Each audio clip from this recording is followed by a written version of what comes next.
Everybody, and welcome back to the United Stand. It is the build-up show, the Carabao Cup, Manchester United versus Newcastle United. It's sort of like a rematch from the final in which Manchester United beat Newcastle in, but we're not exactly in the same vein of form now. Ten Hag needs a result. He needs these players to bounce back, especially after the derby. We've got loads coming up for you. We have Lee, a Newcastle fan, ready to come on the show. We have Ricky here, and we're also joined with Faz. Faz, obviously very frustrated after the derby loss, but how are we feeling about the Carabao Cup? Do you care about this competition? Do you want to see a different team? What are your feelings? I want Man United to defend it. I want Manchester United to defend it. I think if Ten Hag can win it last season, he's got better players, throughout the transfer window that he's brought in. I think he should try and win it. And also, it's because it would possibly, there's a big conversation right now about Ten Hag's job and how he's performing and the team and etc. So it'll be good for him to give the fans something to hope for going forward in the season. It's the first trophy that you can win in a season as well. So that will clearly give the players a massive boost. That will give the fans a massive boost. And what a way it would be for him to get more credit in the bank if he wants the club to keep him and if he wants the players to be behind him, than to go forward in this competition. So we got lucky last season, though, by all the home games. So, yeah. Ricky, it's a competition that obviously we won last season, and we spoke about the need to win a trophy, really, in Manchester United, and Ten Hag did do that. Obviously, the Carabao Cup is probably the least prestigious one that we're out of all the competitions that we're in, but it was a trophy nonetheless, and we spoke this year. It's probably the only one, again, that we've got any chance of winning, really. Champions League, you just look at the teams and that, I think Man United's nowhere near. You look at the FA Cup, City are still in it. City aren't in this competition because Newcastle knocked them out. So is the Carabao Cup important for you to progress in?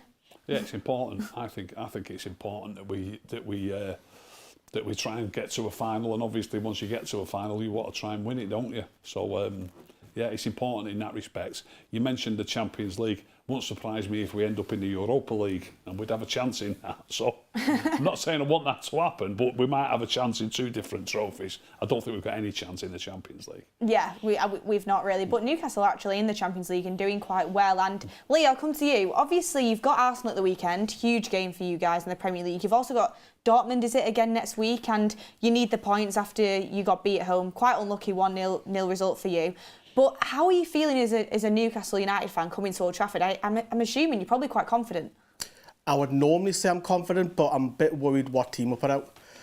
So obviously coming to Old Trafford after you've got a hiding of your neighbours, sorry to put that in there, would be the perfect opportunity for us to then, if we did have a fully fit squad, but the problem that we've got is that we might not play with a recognised striker tonight, so we might rest Callum Wilson for that Arsenal game. And it just goes, depending on the team that Eddie Howe puts out. Normally I'd say I am confident, but I'm a little bit worried of what team Eddie Howe puts out. For you, you're looking at the Premier League on Saturday and the Champions League next week. Are you bothered as much about the Carabao Cup? Are you more focused on them games? Like, I know that it's one of them where you want to get us back for last season, but at the same time, would you mind if this competition kind of dropped out and you focus more on the Champions League and the Premier League? No. I want to win a trophy. Yeah, okay, fair enough. I know yous have had it over the years, success. We've never had it. We've got like a mad, passionate fan base that just wants one tiny bit of it. We didn't turn up to the final last season. We had a nightmare with the goalkeeper situation, but we just didn't turn up. So we won the Carabao Cup, something simple as that. The big market will go off its nut. It really would. The whole place will be just shaking lampposts. There'll be, party celebrations. All the clubs and pubs will be open. People will be ringing in sick, hangover. That's what we want, though. We just want a little bit of that. So I understand why Eddie Howe would rest the big players. I do get that for Arsenal, for Dortmund, but give us a little bit of success. I want that cup run again. Especially considering, when you look at Eddie Howe and he's doing such a good job, getting a little bit of silverware no matter what it is, he knows the importance of that. Before I move on, and we'll come back to you on different things and lineups and stuff in a second, but I wanted to ask you, if you're a Newcastle United fan, what game worries you more? Is it Dortmund away or United away? Say the Dortmund away, from a fan experience, we're going to enjoy that because we don't get to travel that often because we haven't been in the cup competition in Europe since Pardew, when we went in the Europa League, deep in that competition. So having that fan experience of going to Milan, which was just done, Dortmund, having a pint with the opposition and fan zones, all of that, the memories that we make is different. In terms of a footballing thing, we haven't won Man United since Kabay scored. years ago, so that's how long ago it is. So, you know, a repeat of that, I don't think it'll be right up there because I don't expect both teams to play fully strength. But if we were to win the night, it's still nice, you know, to say we beat Man United away. Yeah, I completely understand that. We'll talk about the players and the team and everything in a second. Faz, I want to come to you. What did you make of what Lee just spoke about then about a rotated team? And do you think Man United will rotate tonight? You know, firstly, what Lee said, I actually felt it massively because I remember going to the final of the Carabao Cup and the wave of fans from Newcastle, I've never seen something like that before. And the way he speaks as well, it's so humbling. Because they have the financial backing, they have the ownership, they're building the structure, they've got the future there, but they're not obsessed about it. They're like, let's start off small. Let's start off with the Carabao Cup instead. Let's enjoy these moments with Eddie Howe that we have going to Europe. You know, they don't overspend on players. Just overall, the aura and the feeling about Newcastle. Everybody in the league is talking. Everybody in the world is like, watch out for Newcastle. So it's very refreshing and it's nice because we have such a high expectation. And it's not to discredit them. That's just because we're spoiled. I'm spoiled from my past.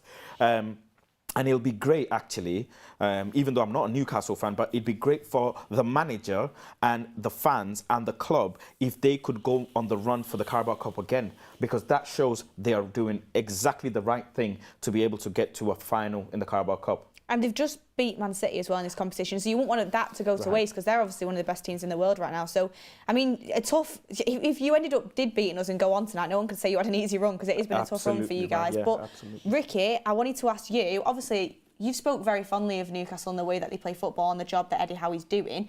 On paper, you would say that Man United do have better players, but Newcastle are playing so much better than us, and the way that the coach just looks very good at the moment. And I've spoken about it before, I really am not a fan of Newcastle. I don't like them at all, but I can't help the fact that they are playing good football. And when I watch them in the Champions League against PSG, I'm thinking, I wish we played a bit more like that. But even if Newcastle do rotate today, what are your opinions on them at the moment? How difficult is this game for Man United? It's going to be a really difficult game. Even if he rotates, I imagine he's going to have maybe 4 or 5 players that normally start, and he's probably then going to have players playing who are often backup players who come on as subs and maybe even play when they've got a suspension or an injury or whatever. As Lee said, they might not have a recognised striker. I don't know whether they'll move somebody into the striker role or whether they might play a youngster or something at number 9. But the job that he's doing is absolutely fantastic, and he's buying players so sensibly. And I don't agree with you when you say that our players look better than their players. No, I don't say they look better. I said on paper they're probably better players. Well, what does that mean? That's what I'm saying. We're underperforming and they're overperforming. When I read their lineup, I think a lot of their players look a lot better than a lot of our players. They're looking better than ours. But if you put Man United's squad compared to the Newcastle squad on paper, bar from like obviously the Bruno Gomes, the Trippiers, like players like that, you look at it and you think realistically, Man United should. I don't think our players are that great. Isaac and Højlund. Alexander Isaac. Yeah, Isaac's very good. Almiron Anthony. Almiron's good. Better than Anthony. That's true. Joe Linton's fantastic. Gordon the and two Rashford. centre-backs are fantastic. Right now. Pardon? Gordon and Rashford right now. Right, okay. I can only think of one player. Can I come in? I just want to say one thing. Right now, of course, you look at it and you think Gordon's playing better than Rashford, Almiron's playing better than Anthony. You look at it across that, and that's why I'm saying Newcastle are playing better than us. But if you look at their squads on paper and from previous of what they've done, people would say that Manchester United have the better squad, but they are playing much better than us, and that's why right now, of course, Newcastle players look better than ours. I'm not discrediting that at all. But go on. If we were to try to fit some of our players or any of our players into their best team, the only player I think who I would say would definitely get in, and it's no disrespect to their player, it's a really, really tough one on him, but it'd be Luke Shaw, and that'd be so tough on Dan Burn, I can't tell you. He's absolutely fantastic for him, but that's how much I rate Luke Shaw. And I think he's our only player who would get in the team. I'd say Lisandro Martinez. For me, there's no doubt Luke Shaw. Lisandro Martinez won't get in our team. He won't get in our team. When he comes back, Johnny Evans will keep him out of the team. I'm telling you. Johnny Evans is going to start playing regularly. He's already played more minutes. You do this to me every week. Ricky, I can't. Lisandro World Cup winning Martinez would not get over 35-year-old championship Johnny Evans. Right, I think Johnny Evans is played quite well, but there's no way that Martinez. Let's come back after the There's game. no way that Evans plays instead of Martinez if they're both fully fit. But we can Wait and see. we can Let's talk clip about this that. up and put it somewhere. I mean, and Lee, we'll I'll come ask your back to it. opinion on Manchester United's team compared to Newcastle's team. And I want to just ask you, what is your general consensus around Man United and Ten Hag at the moment? Man U don't scare me like they used to. Man United are falling and falling and falling. If you look at the Premier League now, Man United might be lucky because UEFA will probably give the Premier League 5 Champions League places, and that might help Newcastle out even. It might help, you know, anybody who comes later on. If Spurs fall off, they finish 5th, they might get Champions League. I do agree with Rick. I think it's only Luke Shaw who gets Newcastle's best 11 right now on form. I think you're right when saying the reputation of Manchester United players are much greater and the profile is greater of Newcastle, but right now on form, Luke Shaw is the only one who will get in that start 11 if everybody was fit. But going back to your question about Man United and Ten Hag, I think he's on his way out. From my side, just the way it is, and you know, I know it's not mandatory to have a press conference, but not having a press conference, it's just little signs that, you know, the Sancho fallout. I think the Ronaldo one, you had to go Ronaldo. What you were saying was out of order, but you know, the falling out with certain individuals, it's just, you know, take the captaincy off Maguire and give it to somebody else who, let's face it, I don't think Bruno Fernandes is a leader. And I'm probably going to get loads of hate and a stick for that, but I tell the truth, mate, from what I can see, I think Manchester United don't scare me. I actually think people hate me for this comment, but I think you're right and Luke Shaw gets in, but I think Bruno gets into your team. Fernandes? Yeah. Where? In whose position? In the midfield. In whose position now? So you have Bruno Guimaraes, you have Bruno Fernandes and Joe Linton. So you're going to play 3, so whose position is that? That's Sean Longstaff, but he's playing his best football. Yeah, he is, but realistically, come on. No, come on, come on. Realistically, right, Sean Longstaff is playing really well, but realistically, come on, who's better, Bruno Fernandes or Sean Longstaff? I know, but you said yourself today he's playing terrible. Yeah, he has been, but I'm saying he would get into their team, I think, personally. No, he wouldn't. Can I ask you a question on a side note, Lee, if you don't mind? Yeah. When Ronaldo was... I have the team, by the way, just so you know. Okay. I'll ask you after. Go on. Okay. Team's more important. I have the team, everyone, for Manchester United. I'll see if we can get the Newcastle one as soon as possible, so Lee knows it. But the Manchester United team, I don't have the bench yet. When I get it, I'll let you know. The Manchester United team is Onana in goal, Dalot right back, Maguire and Lindelof as the centre-backs, Reguilon left back, a midfield 3 of Casemiro, Hannibal and Mount, Garnacho, Anthony and Martial as the front 3. So, I mean, Faz, continue your point, and what's your initial reaction on My initial reaction is I'm very surprised he's picked Maguire and Lindelof again together, because I was under the impression he would give Johnny Evans some more minutes and either play Evans and Varane together.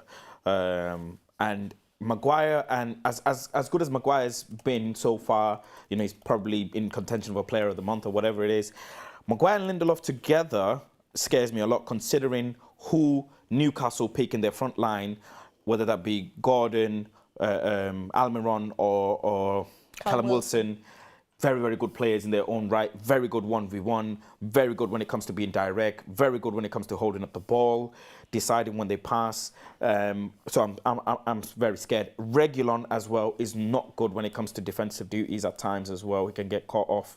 And he's just come back from a little injury as well, so I'm a bit shaken. I'm very happy with the midfield though. Very, very happy. Very happy to see Martial in the lineup as well.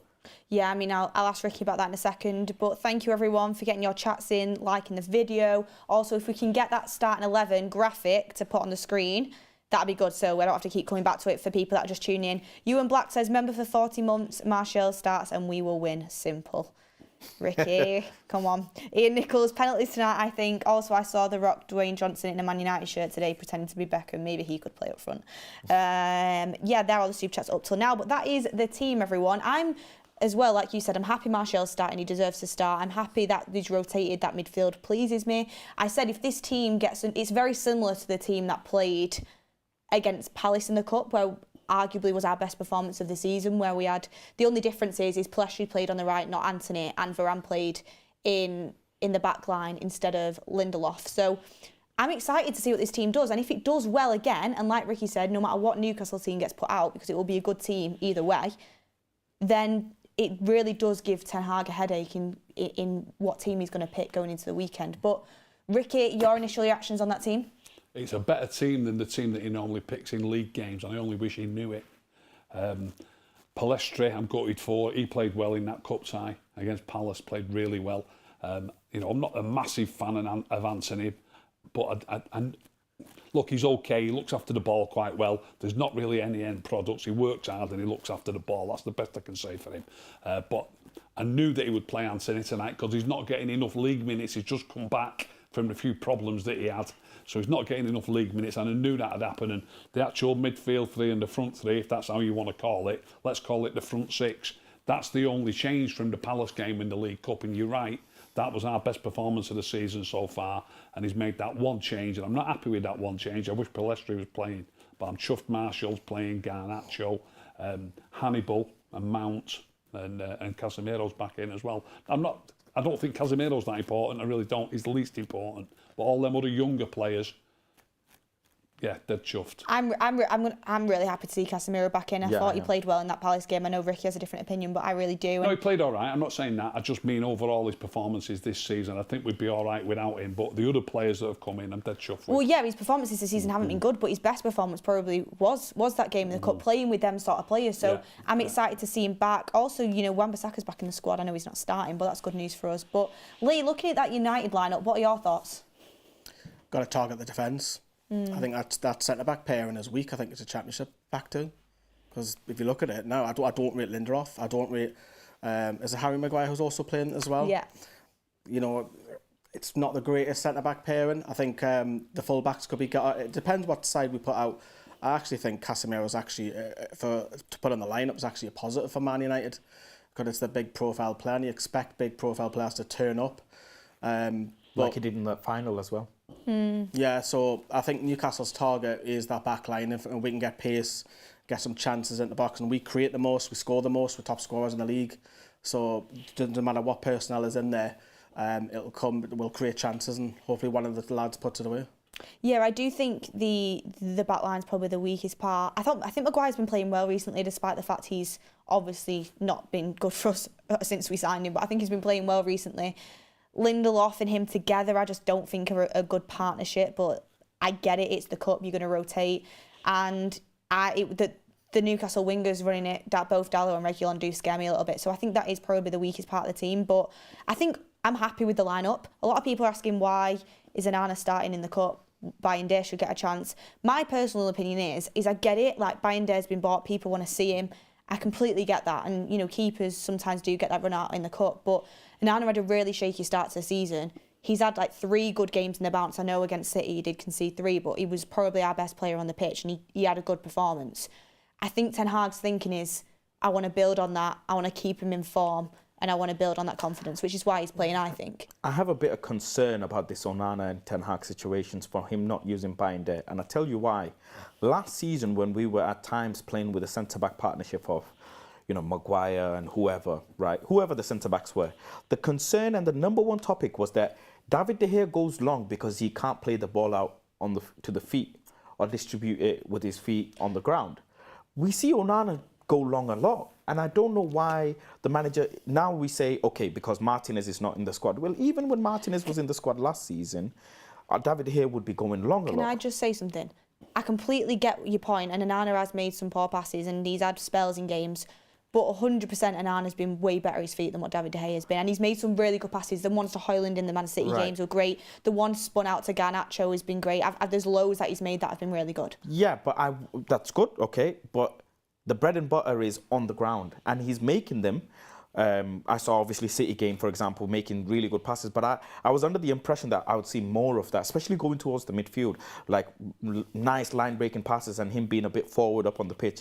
At the start of the season, he obviously was coming out of his line so much. And as the season's gone on and he's had a bit of errors, he started going back and not coming out of his line so much. But I hope he can do that a bit more, come off his line, get involved with the centre-backs and distribute the ball well on the ground a bit more. I'm guessing he'll probably do that throughout the season, but would have been nice to see Bayindir get involved with that centre-back pairing. Yeah, I mean, I'm happy it's Onana. I think the more we go, if we get through this round against Newcastle, maybe if we get a little bit of an easier opposition next round, I think maybe then you'll get to see Bayindir when Onana's more settled, but it's not something that massively phases me. Darren Mulaney says, so pleased he has dropped Rashford and Bruno. I think this midfield can do better. I mean, I'm going to talk about Mount, because if Mount has a good performance again in this midfield without Bruno, like, people are going to start asking questions. So I'm going to talk about that. But lastly, Lee, thank you for being on. Just wanted to ask you quickly, overall, predictions about the game, how do you see it going? And also, if you could have one player from Man United's squad to add to the Newcastle squad, who would you pick? I always ask our opposition fans this. In terms of tonight, I think I could go all the way to penalties. I really could. So I see that as well. And it could just be a lottery.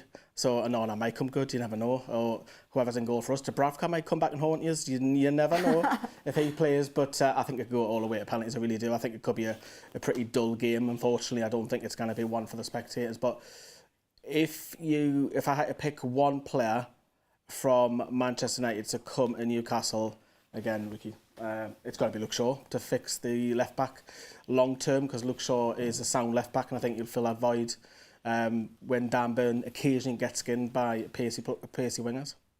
I have to say, I think that's a really good pick, especially for your squad, and I really rate Luke Shaw, really rate him. So thank you very much. Thank you think me. Penalties?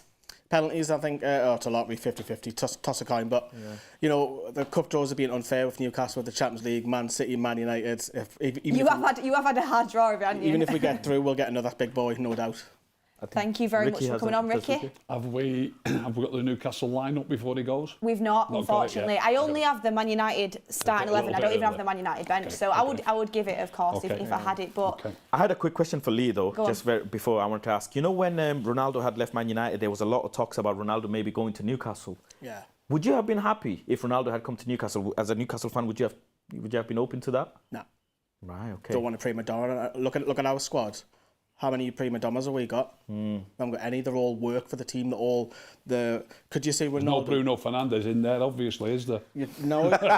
Could you a 37, 38 Ronaldo on the high press? Yeah. Not an Eddie Howe's team, no. That's all came about with the Saudi links and the owners and all of that, but that'll never happen. Cool. Thank you. Interesting stuff. I'll tell you what, I wish we got Trippier instead of you guys. I mean, the price completely dropped off when Newcastle went in compared to what we were going, but that was a mistake not buying him. But thank you for coming on. I would wish you luck, but I don't like Newcastle, so sorry. I would do the same as well, but come on the tune. How are the lads? I mean, I would have taken Isaac in a heartbeat. Oh yeah, me too. I absolutely fancy that kid, man. He's such a great talent. He is. Young. He is very good. I remember when he came into Newcastle, some of the fans had told me that, his ankles aren't strong enough for the league and this, that, the other. But what a talented player he is. He's almost like, he's got that Martial kind of football, but he's just a bit taller. And yeah, he's just fantastic. I'm excited to see what the future holds for him, because he's a talent. I tell you what, it'll be interesting to see who's captain. We'll find that out in a few minutes. Yeah. I think it'll be Casemiro. So do I. I think it'll be Casemiro who's the captain. I think it will be. But Ricky, midfield of Casemiro, Hannibal and Mount. I know obviously you're a big fan of Eriksen and McTominay as well, but you really are a big fan of Hannibal, and he's kind of been frozen out the last few weeks. Back in today, Mount as well, who obviously he's come under a lot of scrutiny as where his position is in this team. I mean, if this midfield gels again, there's no excuse for Ten Hag to revert back, is there maybe? Well, obviously against Palace, I know I've said often that they still had a team out that could hold their own in the Premier League when we beat them. But this team tonight, we don't know Newcastle's team yet. Could be a different kettle of fish altogether. And then our next game, Fulham away, that's going to be a really hard game. I just think that maybe Mason Mount shouldn't be playing in the Fulham game, no matter how he plays today. Not because of how he plays, whether he plays well or not, I don't mean that. I mean because he is a more forward-thinking player. That cost us on Sunday for me, bringing a more forward-thinking player on rather than a more defensive-thinking player. So when we go to Fulham, even though it's only Fulham, they murdered us here in the Cup last year. Was it the Cup or was it the League? I think it was the Cup tie.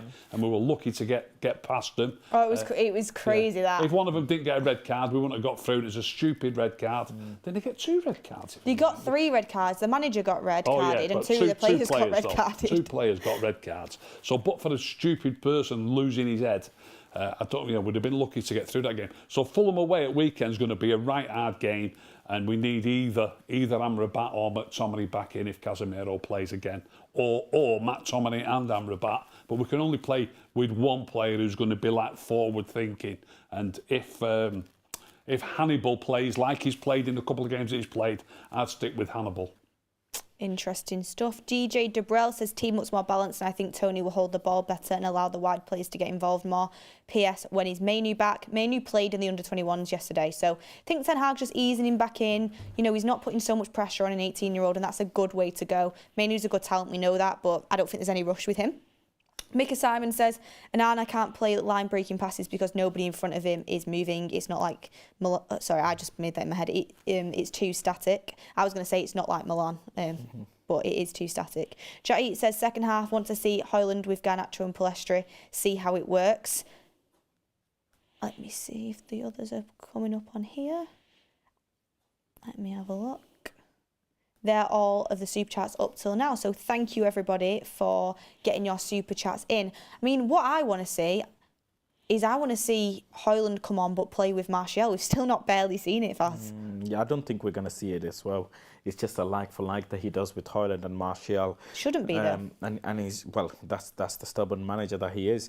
I still don't know how the team is going to play because it all depends on what Newcastle starting 11 is. Are they going to go strong or are they going to rest some of their key players? I'm more towards the side of they will rest some key players, but make no mistake, Manchester United's defence are just as much susceptible to making mistakes. I mean, Harry Maguire and Lindelof, they've made many of mistakes in their time in Manchester United, and at the moment things are going well for them, but we've also got Reguilon, and the back line keeps chopping and changing. It keeps and that's not a good sign. I wouldn't have mind if he kept the same back line just to have a bit more stability. The defence, when you're chopping the defence so much, it can leave players very confused. The midfield might have worked against the Palace game, and Palace, don't forget, on that particular game, they were missing some huge players as well. Even when they did bring on one of their key players, I think, who was it that they brought? Olise, was it? Or I think Eze they brought on. Eze they brought on, and he was causing us a lot of problems. But in this particular game, Newcastle definitely have more firepower than us in terms of going at our defence. Well, I've got the teams officially, and I've got the bench. Captain Casemiro. Yeah. And it's expected. It really is expected. And I think he's obviously the most senior player in that starting 11, so I'm happy about that. And the bench is Bayende, Evans, Wan-Bissaka. So having Wan-Bissaka back, that's a positive. Dalot can maybe eventually get a rest. Amrabat, Bruno Fernandes, Eriksen, McTominay, Højlund, and Rashford. So no Palestri again on the bench. What's the guy done wrong? Yeah. Ricky, thoughts on that? Devastated for the kid. I thought he had a fantastic game against Palace. Devastated for him. I honestly don't know what he's done wrong, and I'm just working to get the Newcastle team up now. Coming for you guys as soon as I can get it. Can't wait for this one. Okay, so the Newcastle team, starting in goal is Dubravka, who had his little loan spell at Man United. Did he even play a single game for us? I think he played maybe one game or something. Livramento, I knew he would start right back, so no Trippier. Kraft, Dummett, Target, Hall, Longstaff, Willock, Ritchie, Joe Linton and Gordon. So their team, even though a lot of the names have dropped out and they've actually not got a recognised striker playing, it's still got some names in there that we know can play well. Livramento is a really good up-and-coming fullback that they bought in. I thought that was great business. I mean, Target in there played all last season for them and for most of last season. Dan Burn came in and obviously he's done a really good job up until now. Willock, Longstaff's playing well. He's the captain for them. Joe Linton's done well. Gordon's done well. But to be honest with you, I'm going to put it bluntly, I still feel like United have got to beat this team. Who's their centre-forward again? Sorry? Gordon, I think. I think it'd be Joe Linton. Do you think Joe Linton will play up front? Yeah, Joe Linton actually signed as a striker, didn't he? And they've turned him into a midfield player. Just say their front three because I got the choice. Joe Linton, Gordon, Ritchie, Willock. Sorry, Willock will play midfield. So yeah. Joe Linton, he might play a front two with Joe Linton. No, because Gordon will play on the wing. Almiron's not playing, is he? No, Almiron's not playing. 4-3-3. Substitutes are Karius, Trippier, Lascelles, Wilson, Almiron, Byrne, Bruno Guimaraes, Diallo and Parkinson. So he does have Wilson, Almiron, Bruno Guimaraes, Trippier to bring off the bench. So he's got some firepower on the bench for sure. Both teams have done exactly the same. They've brought lots of new players in, but virtually all of the regular players that are fit are on the bench. None of them are messing about with young kids on the bench and all that, like Fergie used to do. Well, he used to have young kids in the starting lineup. We've got a couple of young kids in the starting lineup. Yeah, the front Not three. as many as we could have had. I think from the way that they'll set up, just let me have a look at it again. I think it'll be Gordon, Richie, and Joe Linton. Yes. Interesting. Is the front three? I think we should. Yeah, I think Yeah. we should be able to defeat these lot. I don't know if they got in midfield. I think it will be Joe Linton up front, probably Matt Ritchie on the right and Gordon on the left. I think it'll be. If they do that, that'll be inverted wingers, but he might well do that. Gordon's been playing on the left, hasn't he? Yeah. I mean, the wingers might swap over. Who have they got in midfield? Longstaff. They've Willock. got Longstaff, Willock, and Lewis Hall. It's a really good team. Really good. I mean, I think really good's a bit of an over-exaggeration, really but it's good still team. a good team. It's a really good Danny In says, "Hi Beth, it's my birthday today. Happy birthday, Danny. I really hope that we manage to get through to the next round for you and we actually play some good football. A lot more likely this team that we've got. A lot of people asking why is Varane not playing. We'll talk about that. Yash Sharma says, just beat City 7-1 on the new FIFA. Feel quite even now. Mario says, I bet Ricky will agree with me. This team is better than the team that played City. You agree with that, don't you? I'd have to have a good think about it. There won't be a lot in it. Certainly in the midfield and forwards, it's better. Dylan Townsend, Palestri has proved himself more than Anthony. I think it's harsh not to have Palestri on the bench for today. I'm going to be honest. Five Cantona says Garnacho is better than Rashford, and at the end of tonight he will prove it. That Geordie will go home crying is the Garnacho show. Don't be mean to Lee, but thank you for your super chat. Thank you for the super chats, everyone coming in. So I've got a few topics I want to get onto. I want to talk about Varane not playing. I want to talk about Palestri being out the squad. I think it's massively harsh, but then again, he paid 90 million for Anthony. So these are the things that are going to happen. And I just want to talk a little bit about Newcastle and the players that they can also bring off the bench as well. Me and Ricky had a conversation. Everyone, get this. You might agree with Ricky, but you might agree with me on this one. Get this. I'll ask your opinion, Faz. Me and Ricky had this ongoing conversation, and I said, I think Callum Wilson is a very underrated striker. I think he's a top striker.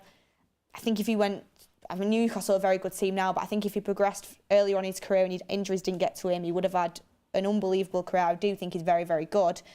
And Ricky said, Beth, Calvert-Lewin's better than Callum Wilson.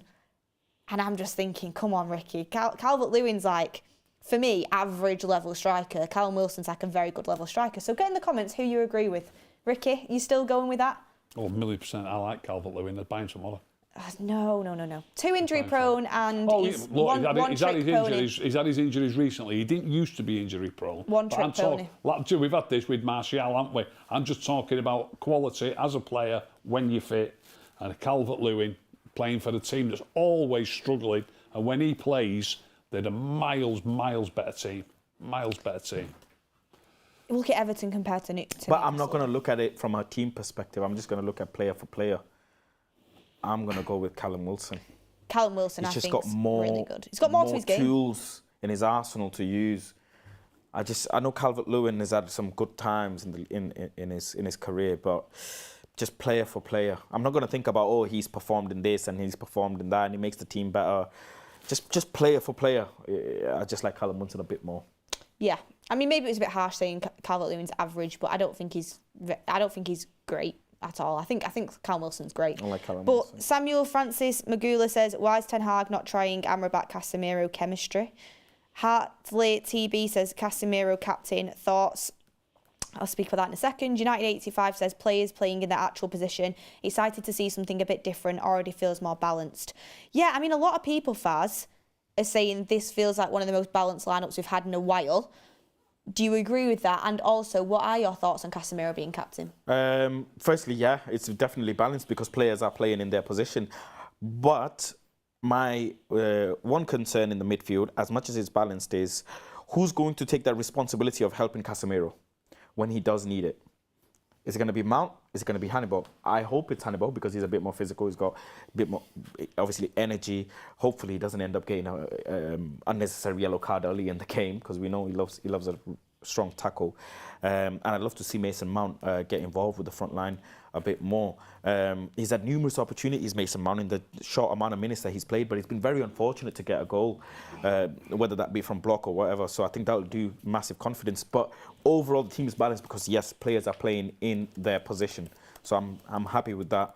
In terms of Casemiro captain, look, a lot of question about Casemiro and Bruno Fernandes being the captain of Manchester United, and no matter what I say, I have to respect what Roy Keane said about Bruno Fernandes and him being captain, because that man was the #1 captain for Manchester United ever, and if it's coming from him, I'll be honest, I have to just take it. It's Roy Keane speaking. I'm not going to ever challenge him, ever. Especially when it comes to captaincy. Might have a debate with him on players or whatever, but when it comes to captaincy, and if he says Bruno Fernandes in his eyes is not the captain, my goodness, am I running with that? And look, the manager had a captain last season who barely played, Harry Maguire, and he's made a captain this season, Bruno Fernandes, who's playing every single game. And it seems like it's difficult for him to drop Bruno Fernandes, not because of his performances, because he's clearly not performing to the level where he should,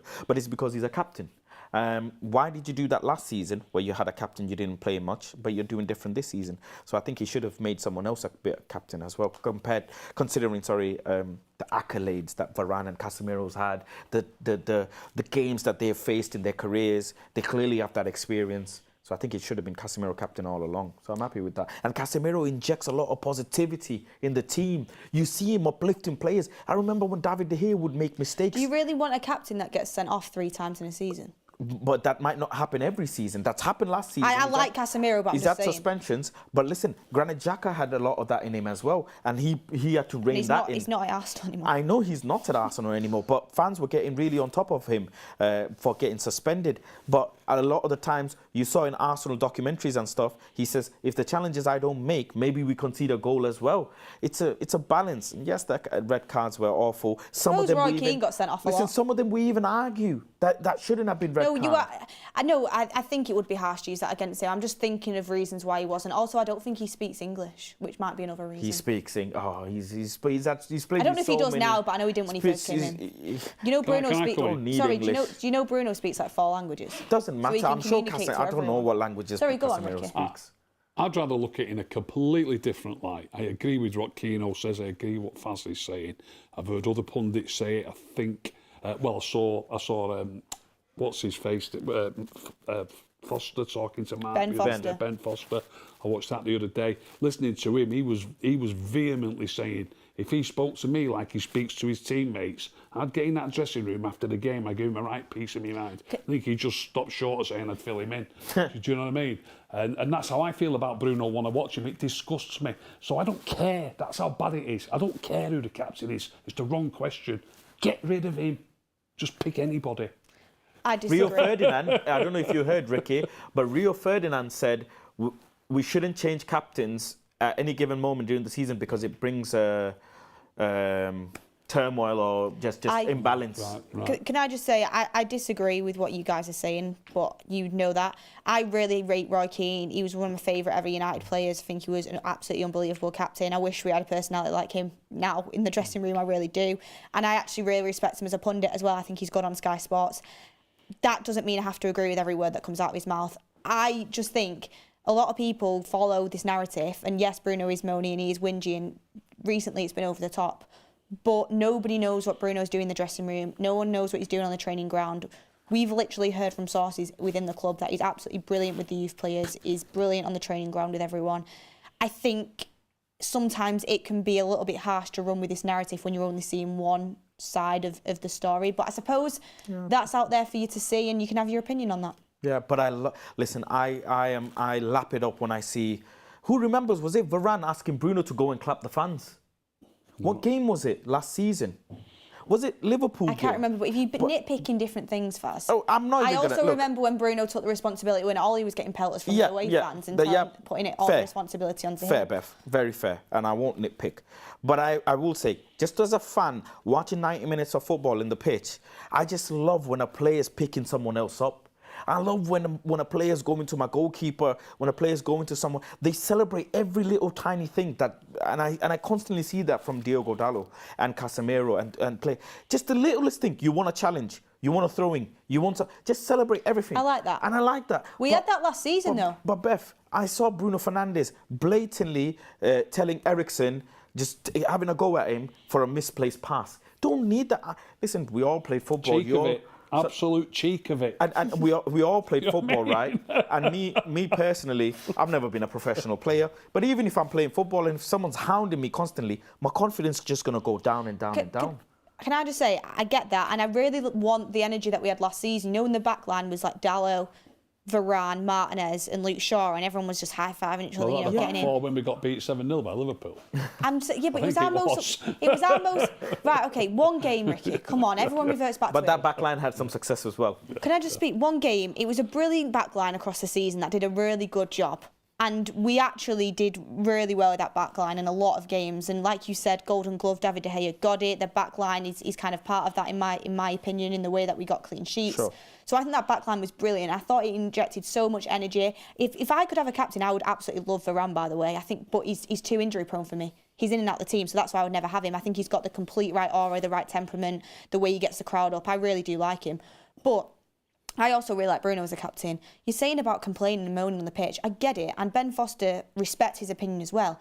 But can we just rewind to the clips? I've literally seen a clip recently on my timeline of Ronaldo shoots and he misses it. Roy Keane goes over to him, calls him loads of names under the sun and says basically, if you do that again, you better score. And like effing and jeffing at him, having a massive go at him. 20 minutes later, Ronaldo gets the opportunity, he scores and wins the game. And Roy Keane doesn't even go up and celebrate with him. He's like, all right, well done. Like, sure. I feel like we live in quite a soft world where people are like, oh, Bruno's moaned at someone. You're playing professional football. Sure. You're going to hold people accountable. But he should hold himself to that level. And I do think sometimes when he does something wrong, he's very quick to go and look around. And I don't like that. You should hold yourself accountable as well.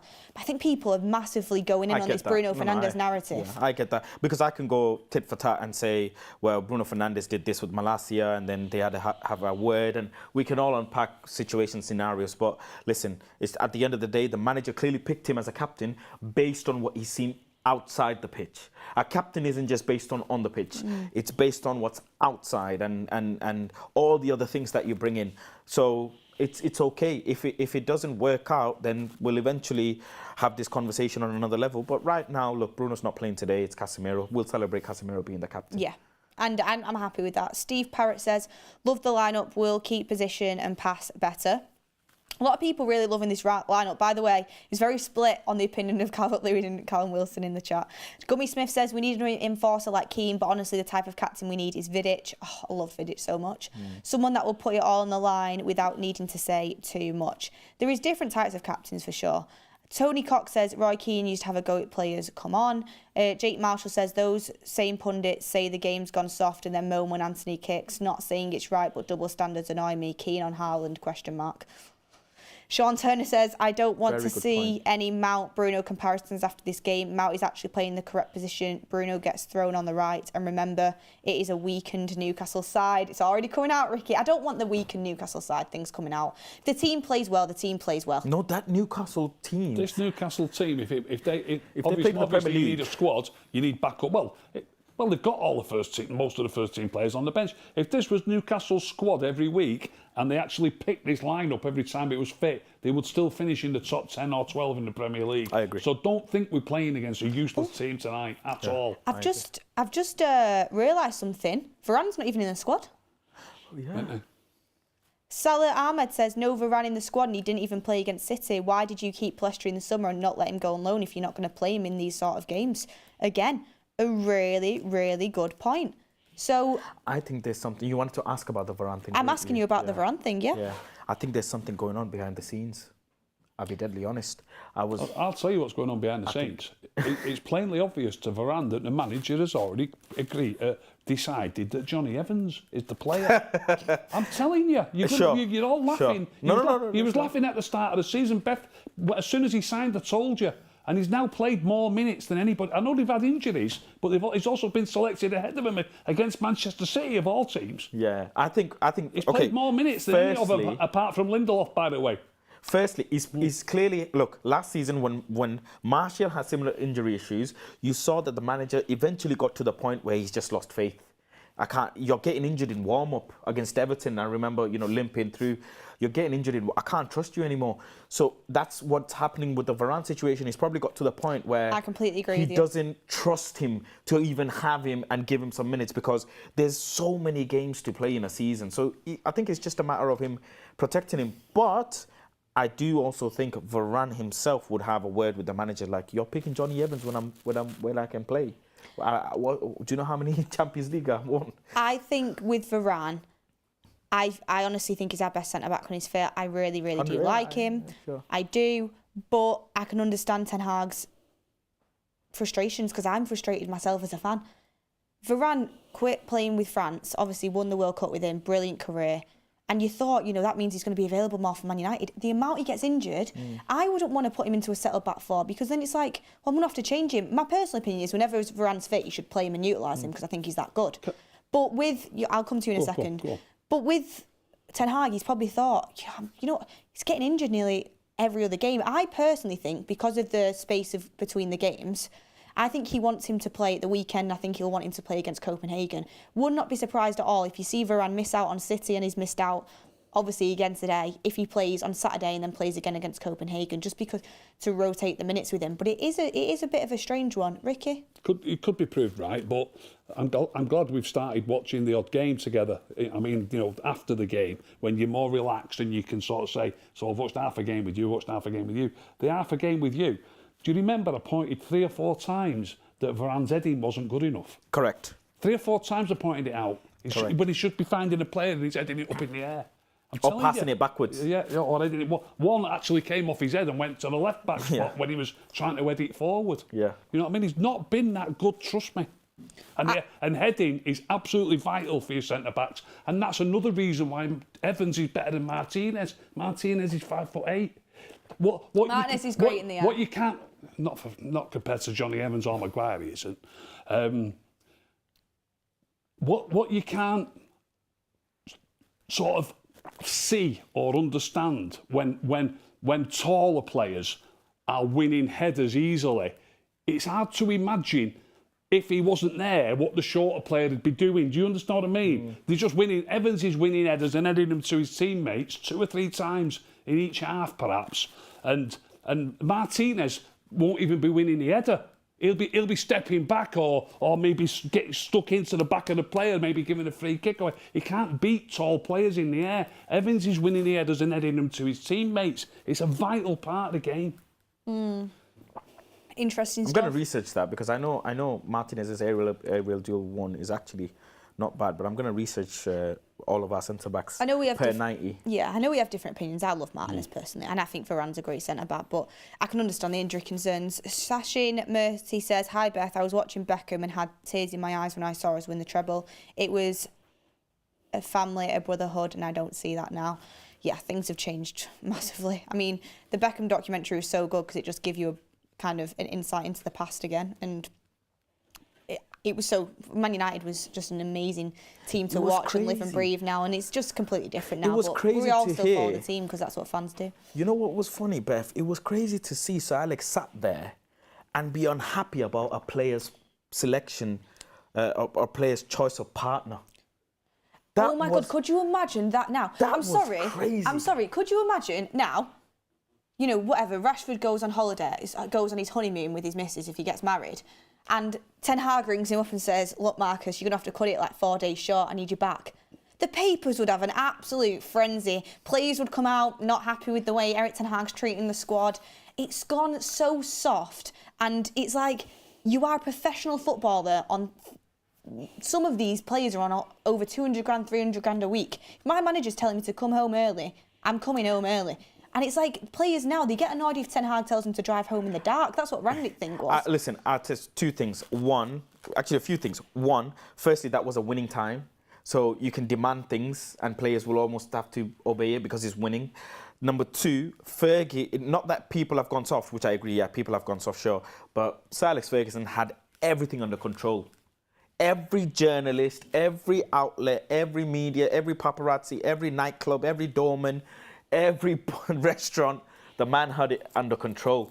So you couldn't go any corner of the world probably And Sir Alex Ferguson not know or be okay with certain actions, you just know. So, unfortunately, we don't have that luxury. Maybe if Erik Ten Hag goes on a mad winning run and wins loads of things, he gets that sort of control. But by the way, I'm not saying that should happen. That players have to leave the holiday early. I don't think that should happen. But I'm just saying that it's the examples of stuff that if they happen now, it would go absolutely mental. Yeah, times have changed. It's like, not even being able to wear coloured boots. I mean, him telling David Beckham to go and shave his hair off. It's just stuff like that. It's like it would never happen now. Yeah. But I mean, they were the days, weren't imagine they? the hairstyles under Sir Alex Ferguson if some of the players did that? Because Sir Alex Ferguson wasn't happy with David Beckham having a short hair. Remember when he changed it or something? He changed it up in the documentary. He only had a mohawk. Yeah. But you let players do whatever they want. Beckham comes in with a hat on. But the fact that he had a bone to pick with Beckham over his choice of Mrs., who's obviously his long-time partner. I think that was a bit far. That was crazy. The mentality of this manager is something else. Well, it was in the documentary that when there was scouting players to bring them into the club, they would ask them, are you single in your relationship? How long have you been in a relationship for? Because they want to know how settled you are. All factors matter, especially if when you're an excellent man manager, it's not just about your footballing ability. There's so much off the pitch that, in professional sports, a huge factor of it. Obviously, you've got to have the talent. I say it all the time, is the mentality, and this is why you see Rashford go on. That streak he did last year, and Ricky said it was a spike, but then a dip again, because major facts of that will be to do with mentality and where you are in a mental state. I don't know what you wanted to talk about, but I wanted to bring up this birthday thing. I will. Give me 1 second for the super chats and I will. Joel Glazer says, let's debate on Bruno, Mount and Scott. I mean, we've covered a lot of them players, but we can do it. I'm sure we'll talk late to the show, I'm sure we'll talk about it on the forum. Theo is boring. Remember for 3 months says, have you seen the pictures of The Rock in a Man United kit for Halloween? I have seen it. He stretched the Adidas badge off. Let me see if there's any other super chats on here. Chris Ramirez says, tired of the foreign bias. Martinez is great. And Aidan says, what are you saying, Ricky? Martinez is the best centre-back in the air. And Keel Robinson says, Ricky FC for life. So thank you, everyone, for your chats coming in. Tony says, we need to maintain the standards. We have lost it with his current crop of players, sadly. Fergie didn't want distractions with the players. Yeah, players obviously have to have a life. Completely on board with that. And I'm sure we'll touch on that a little bit. But it's just like when I see stories coming out that, players think Ten Hag's been too strict with them and that's affecting the squad. I'm like, grow up, seriously, at this point. You're a professional footballer playing at the top level. I mean, Vidnish Ram says, this team needs to get confidence. Do you think if Garnacho and Mount play well today, they will start on Saturday? I doubt it. He's too stubborn. I hope they do. I really hope they do. I think Ten Hag has to start looking at performances on the pitch. I really do. That's something that I've got a little bit of an issue with him at the minute. But Faz, you wanted to touch on quickly the Rashford birthday thing that has been doing the rounds? Yeah, more so me. I wanted to understand from Ricky's perspective, because Ricky's lived so many generations, and there's Roy Keane has said when their players are in pre-season, going nights out and stuff. My generation and what it is, I actually promote it. People are against it, but I promote it. There's a lot of as times have changed from then on. Back in those days, you'd only hear it in the newspaper, and if the manager or something's gone under the table, you probably wouldn't hear it, right? But now everybody's got a mobile device. Everybody can upload a picture, so obviously news comes out. But it is one thing that I want to say is what people will never come to understand fully is how lonely an athlete's life is. How lonely. And I asked one of my friends who plays professional just yesterday about this topic. And I had rang him at, 7:30 in the evening. And he just said, oh, you woke me up. I said, why are you sleeping now? Because how are you going to sleep at night? You sleep. And he's like, my sleeping pattern's all over the place because I have nothing to do. I have nothing to do. I've done it. I've gone bowling. I've gone watch Netflix. I've gone watch Amazon Prime and all of this. Poor guys. Poor guys. He's on good money. He's got a nice car. He's doing okay. But he's like, I'm just sleeping. My sleeping pattern's all over the place because what else do you want me to do? And it's a very, very lonely sport. So if a player is out, and long as it's not affecting his performance, it's okay for me. But now, hold on, it can affect your performance. This is where I will come and be critical.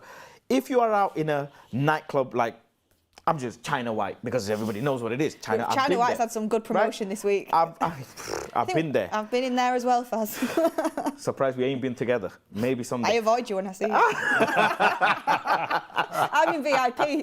Oh, is it now? Okay. Look. If you're going to a nightclub and you've got, if I'm not mistaken, I think Man United have analysis and recovery on a Monday. So if the players are going in, because they're not doing, if they're going on a Sunday, then they're not going to be doing heavy kilometers on a Monday. I understand, okay. But one, you're not sleeping right. I don't know what is in your system. I hope you're not drinking. You shouldn't be drinking anyways. I'm an advocate of that if you're an athlete. But yeah, it's not going to help your lifestyle. But if it's a regular occurrence, one, you're not respecting the badge. I'll just put it straight. Because as a professional player, the badge you're representing, it comes with a pre-signed contract. You play for Manchester United, you know how to carry yourself. If you're doing that regularly, you're disrespecting the badge, your colleagues, especially the ones that are disciplined.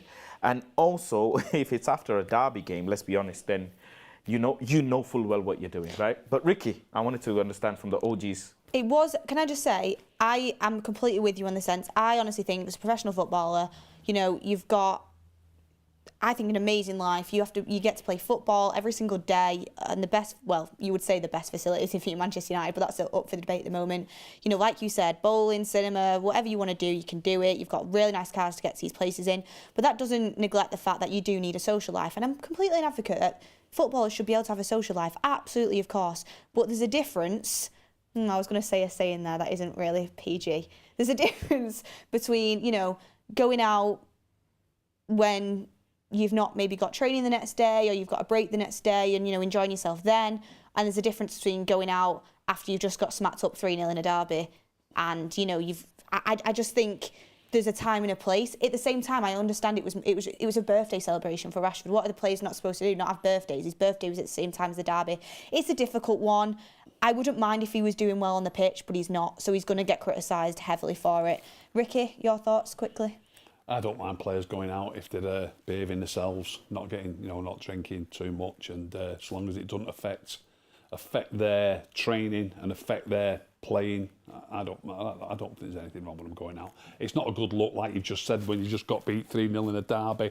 And I know I'm old school, but I think it's a bit childish going out to celebrate your birthday. And I'm not saying that because it's Marcus Rashford. Big deal, grow up, you know what I mean? It might be your birthday that day, but you've played the derby, you've got beat 3-0. Go out on Wednesday night and celebrate your birthday with your mates. I wouldn't have done it. Go out on Tuesday night or Friday night or whenever it's room. Don't bother me, my birthday. Never has done.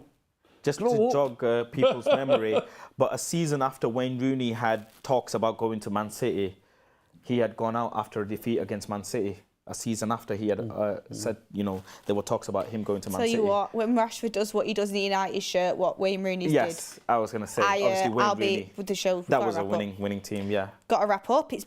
We've already done an hour. Good conversation today, guys. Yeah. Mike says, how many times do City's defenders need to win headers in the box? When you win the ball high up, tackling on the front foot is more important. Shaheen Kalini says, unpopular opinion, but I think there's a difference when Cantona kicks someone versus when Anthony does the same. One was the best player and one just kicks to cover his flaws and weaknesses.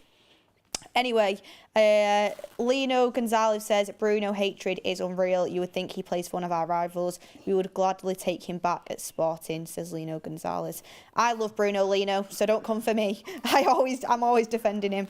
And there are all the super chats. Now, Mark isn't yet live, so we'll just keep going for another minute until he is live on that one. Alejandro Prime, every day is your birthday and you earn 300 grand per week. Exactly. I mean, I'm going to be honest. I think it's the wrong thing to do. And I'll keep quiet what we know, but if you live in the Manchester area, you know when players are going out quite a lot, and let's just say certain players of that Man United team I've seen you with Rashford before. Are out on a very regular occasion. I'm joking. Are out on a regular occasion, and when you're not playing well, people are going to start thinking, well, is that the reason? And it's going to come at you. It's not something I would do. I think players should have a life. It's a harsh line to blur, but after a derby, I just think it's a no-go. Alejandro Prime says, I've already done that super chat as well. And last but not least, we actually forgot to do our players to watch because we were that good in conversation. It was a bit of a podcast vibe. I liked it. So my players to watch were Mount and Garnacho. Faz's was Hannibal, and I put down Martial because I didn't want you to have the same one as me. But yeah, so let's hope them players do well. Ricky, thank you very much for being here. Thank you, Forum, enjoyed it. forum after. Yeah, Got be here, Mark's watch along now, which is live, the final score, and we'll be here on the forum, me, Faz, Ricky and Kev. Hopefully we're celebrating getting through to the next round. Ten Hag's competition, the Carabao Cup, and interesting stuff. Last game against Newcastle at Old Trafford was 0-0, so could it go to extra time and penalties? We'll see. And the last 5 away games for Newcastle, drawn 3, lost 1, won 1. So it's not a great record for Newcastle. United should be going into this hopefully to get the win. And yeah, we'll see you later. But enjoy the game, everyone, and we'll see you on the next one. Thank you, everyone, for all the chats. See you later.